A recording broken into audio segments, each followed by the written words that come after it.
लगता है सारे सांप ऐसे बीन हैं, इनका ना ईमान है ना इनका कोई दिन है। ये भाजपा सरकार है या वॉशिंग मशीन है? जो है ना शेर अकेला चल रहा है, शेर वेर कुछ नहीं है। 39 पार्टी है, उसके साथ में 3 पार्टी और हैं जो है ईडी, सीबीआई, इलेक्टोरल बॉन्ड और इनकम टैक्स चौथा। क्या बातें करती है? क्या स्वाति मालीवाल जी का कोई आ गया बयान? नहीं आया ना।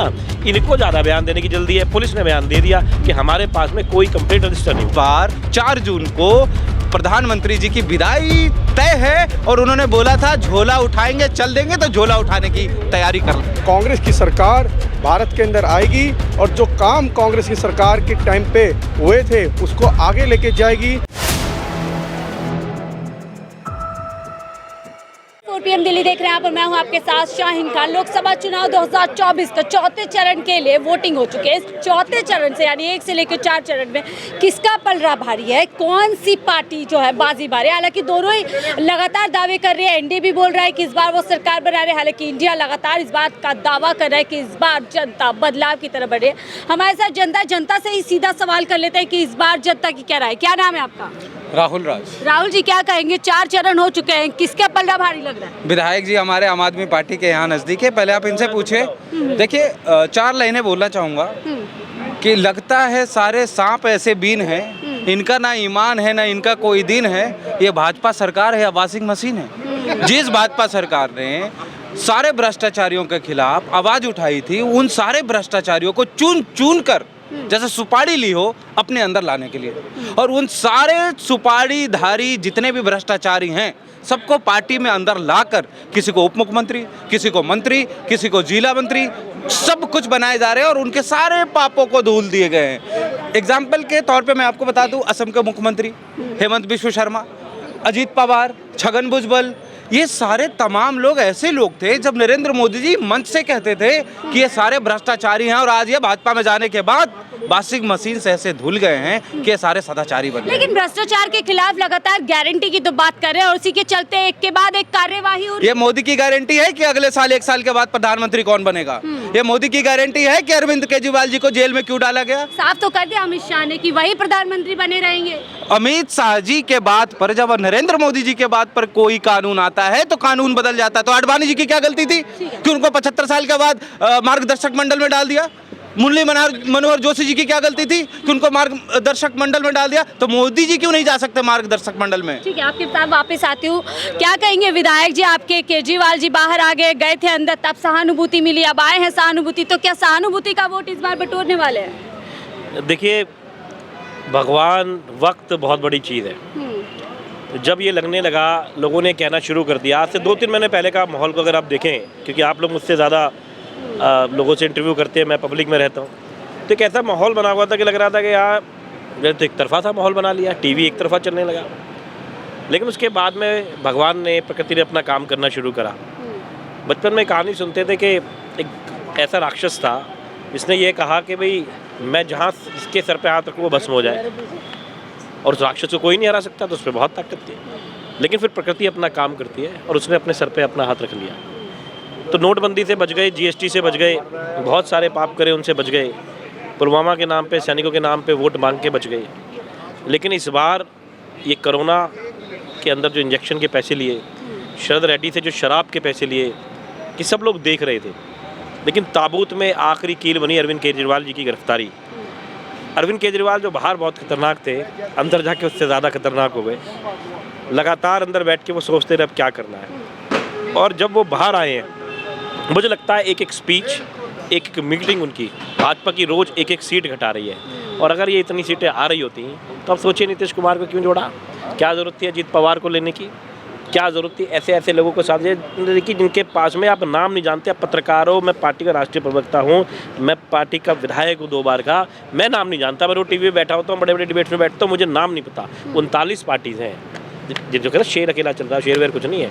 39 पार्टी हैं, उसके साथ में 3 पार्टी और हैं जो है ईडी, सीबीआई, इलेक्टोरल बॉन्ड और इनकम टैक्स चौथा। उनके साथ में मिलकर एक सरकार चलाने की कोशिश है। लेकिन ये देश बहुत महान है, ये देश का संविधान बहुत महान है। जब आप इस देश के लोगों को ज़्यादा दबाओगे तो जैसे स्प्रिंग होती है ना, उछल के बाहर आती है। प्रकृति का नियम है, आपने चीज़ फेंकी वो नीचे ज़रूर आएगी। ठीक है, रिहाई तो हो गई, लेकिन रिहाई पे हमला भी बहुत हो रहा है। भाजपा वाले कह रहे हैं ज़्यादा खुश होने की जरूरत नहीं है, फिर से जाना है 2 जून को। और स्मृति ईरानी तो यहाँ तक कह रही है कि आजीवन कारावास के लिए तैयार रहे केजरीवाल जी। देखिए, महाभारत की लड़ाई 18 दिन की थी, सब कुछ निपट लिया था। अच्छा। 21 दिन तो बहुत है। मैं फिर कह रहा हूँ, एक एक दिन भारी पड़ने वाला है।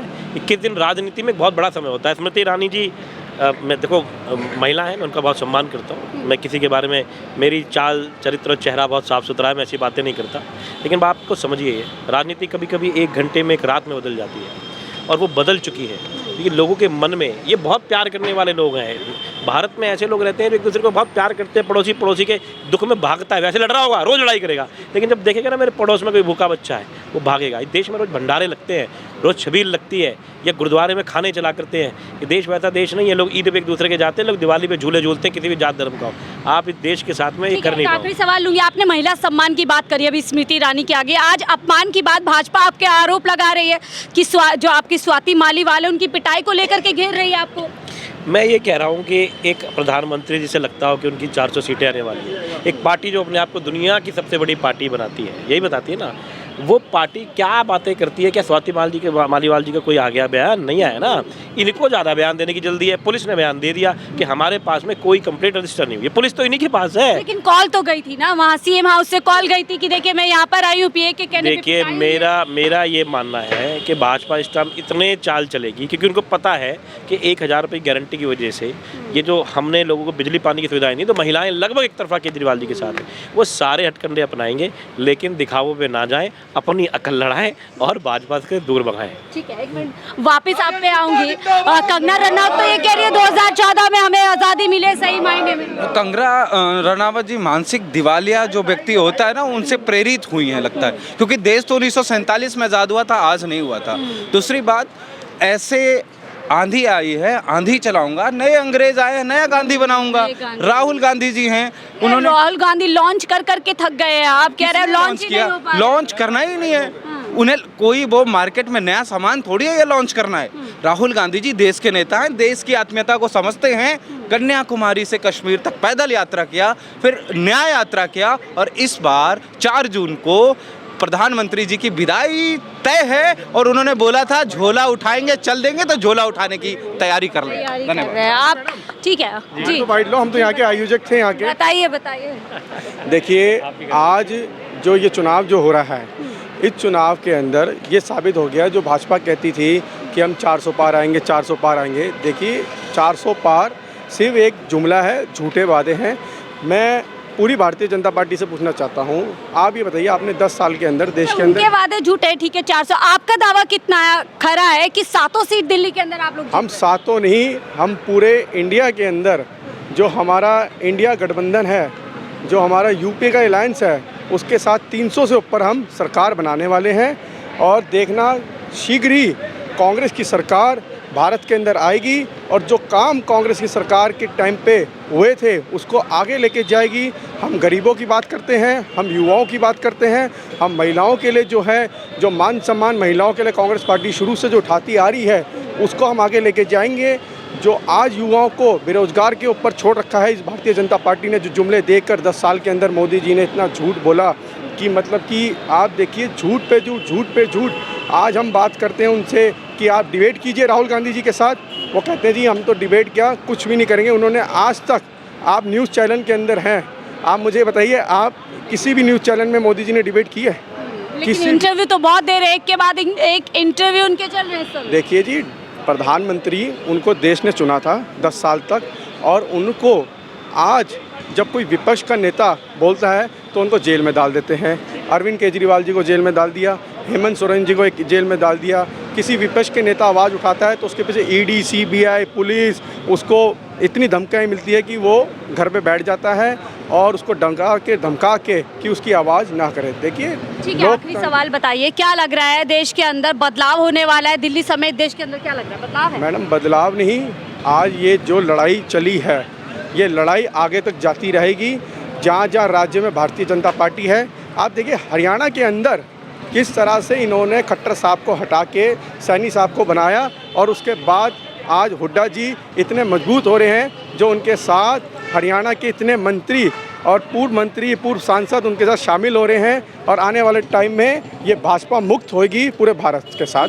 धन्यवाद। शुक्रिया हमसे बात करने के लिए। तो आम आदमी पार्टी और गठबंधन यानी कि आम आदमी पार्टी कांग्रेस दोनों के यहाँ पे कार्यकर्ता थे, हम उनसे चर्चा कर रहे थे, दोनों ही अपनी जीत के लिए आश्वासित थे। लेकिन बड़ा सवाल, क्या 4 जून को जो आंकड़े, जो दावे किए जा रहे हैं, क्या वो हकीकत में बदलेंगे? ये अपने आप में एक बड़ा सवाल है। इसके लिए हमें 4 जून का इंतजार करना पड़ेगा। फिलहाल मुझे दीजिए इजाज़त। आप देख रहे थे 4 PM दिल्ली।